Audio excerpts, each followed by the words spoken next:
নমস্কার বন্ধুরা, আজ আমি নিয়ে এসেছি দুর্দান্ত স্বাদের কাঁকরোলের একটি নিরামিষ রেসিপি, যেটা গরম গরম ভাতের সাথে খেতে দারুণ লাগে।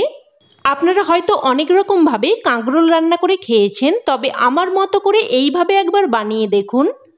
এতটা টেস্টি হয় যে কাঁকরোল খেতে পছন্দ করে না সেও কিন্তু একদম চেটে পুটে খেয়ে নেবে। তো রান্নাটা তৈরি করার জন্য প্রথমেই আমি এখানে নিয়েছি 500 গ্রাম মতো কাঁকরোল।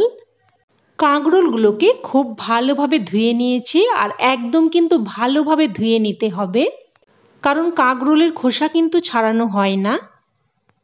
তো এবার কাঁকরোলগুলোকে কেটে নেব। তো প্রথমে কাঁকরোলগুলোকে লম্বালম্বিভাবে দুটুকরো করে কেটে নিয়ে তারপর লম্বা দিক বরাবরই কিন্তু পাতলা পাতলা করে কেটে নিচ্ছি। আর কাঁকরোলকে অনেকেই কিন্তু আবার ঘি করলাও বলে থাকেন। তো আপনারা কাঁকরোলকে কি বলেন অবশ্যই আমাকে কিন্তু কমেন্টে জানাবেন। তো সমস্ত কাঁকরোলগুলোকে ঠিক এই রকম ভাবেই কেটে নিয়েছি। এবার এগুলোকে একটা প্লেটের মধ্যে উঠিয়ে নিলাম। এবার এর মধ্যে দিয়ে দিচ্ছি পরিমাণ মতো লবণ, অল্প একটু হলুদ গুঁড়ো, অল্প একটু জিরের গুঁড়ো, প্রায় 1/3 চামচ মতো করে দিয়ে দিলাম। দিয়ে দিচ্ছি এবার ধনের গুঁড়ো, দিয়ে দিচ্ছি 1/2 চামচ মতো আমচুর পাউডার। আর আমচুর পাউডারটা দিয়ে দিলে কিন্তু বেশ চটপটা স্বাদের হবে। তবে আমচুর পাউডার যদি বাড়িতে না থাকে সেক্ষেত্রে কিন্তু অল্প একটু পাতিলেবুর রসও দিয়ে দিতে পারেন। আর দিয়ে দিয়েছি অল্প একটু লঙ্কার গুঁড়ো। এবার দিয়ে দিচ্ছি 1 টেবিল চামচ মতো বেসন। আর ছোট চামচের মাপে দিলে সেক্ষেত্রে 2 চামচ মতো বেসন দিয়ে দেবেন। তো এবার সব কিছু হাতের সাহায্যে ভালোভাবে মেখে নেব। দেখুন ভালোভাবে মেখে নিয়েছি, আর সমস্ত মশলা কাঁকরোলের গায়ে খুব সুন্দরভাবে কোটিং হয়ে গেছে।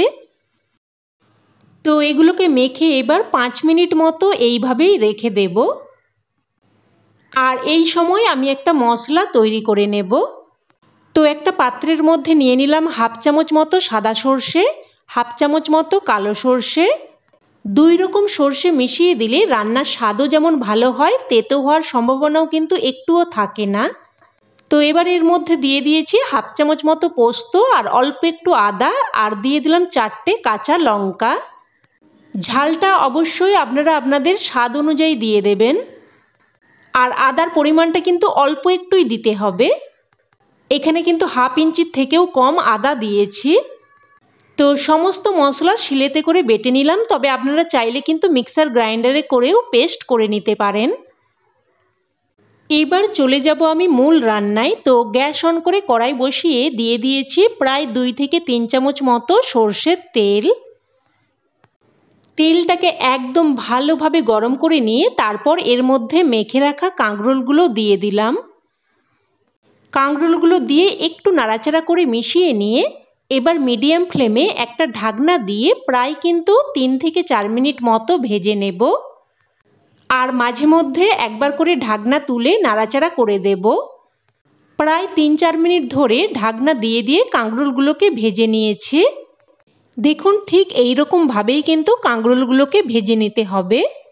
এবার এগুলো উঠিয়ে নিচ্ছি। তো তেল দেওয়ার সময় কিন্তু আমার একটু বেশি তেল দেওয়া হয়ে গিয়েছিল, তাই আমি কিছুটা তেল উঠিয়ে নিলাম।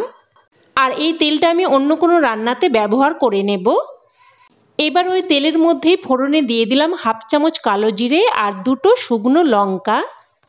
ফোড়নটাকে নাড়াচাড়া করে কয়েক সেকেন্ড ভেজে নেব। ফোড়নটা কয়েক সেকেন্ড নাড়াচাড়া করে ভেজে নিয়ে এবার এর মধ্যে দিয়ে দিচ্ছি একটা মিডিয়াম সাইজের কুচানো টমেটো। টমেটোটা দিয়েও কিছুক্ষণ নাড়াচাড়া করে ভেজে নেব, যাতে টমেটোর কাঁচা গন্ধ চলে যায় আর টমেটোটা একটু বেশ নরমও হয়ে যায়। তো দেখুন নাড়াচাড়া করে টমেটোটাকেও একটু ভেজে নিয়েছি। এবার এর মধ্যে তৈরি করে রাখা মশলার পেস্ট দিয়ে দিলাম। মশলার বাটি ধুয়ে অল্প একটু জলও দিয়ে দিলাম। আর দিয়ে দিলাম পরিমাণ মতো হলুদ গুঁড়ো আর পরিমাণ মতো লবণ। আর কাঁকরোলগুলো কিন্তু আমি লবণ দিয়ে ভেজেছি, তাই সেই অনুযায়ী কিন্তু লবণটা দিয়ে দিতে হবে। তো সমস্ত মশলা নাড়াচাড়া করে বেশ ভালোভাবে কষিয়ে নেব।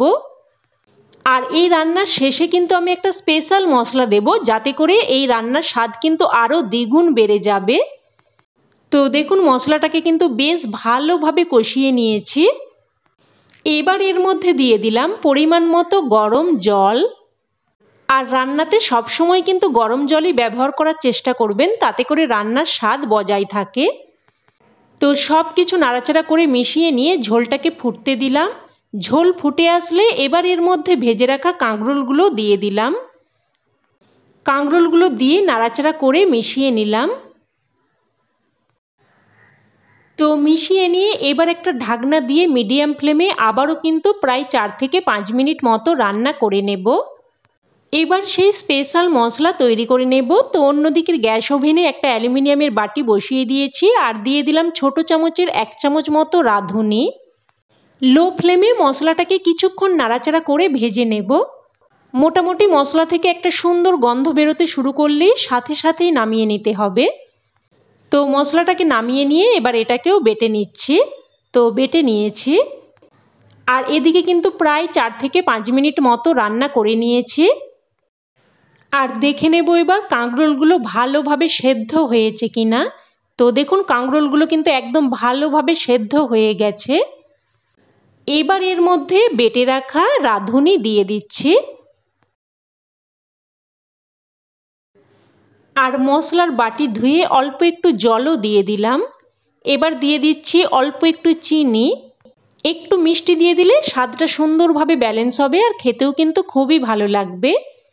তো রাঁধুনি বাটা আর চিনিটা দিয়ে ভালোভাবে মিশিয়ে নিলাম। এবার একটা ঢাকনা দিয়ে জাস্ট 2 মিনিট মতো রান্না করে নেব। জাস্ট 2 মিনিট মতোই রান্না করে নিয়ে ঢাকনা তুলে নিলাম। এবার এর মধ্যে দিয়ে দিচ্ছে কিছু কুচানো ধনেপাতা। তবে ধনেপাতা যদি হাতের কাছে না থাকে তাহলে এটা কিন্তু বাদও দিয়ে দিতে পারেন, তবে একটু ধনেপাতা দিয়ে দিলে খেতে কিন্তু বেশ ভালোই লাগবে। তো ধনেপাতাটা দিয়ে ভালোভাবে মিশিয়ে নিয়ে গ্যাসের ফ্লেম বন্ধ করে স্ট্যান্ডিং টাইমে রেখে দিলাম, যাতে করে ধনেপাতার ফ্লেভারটাও ভালোভাবে মিশে যায়।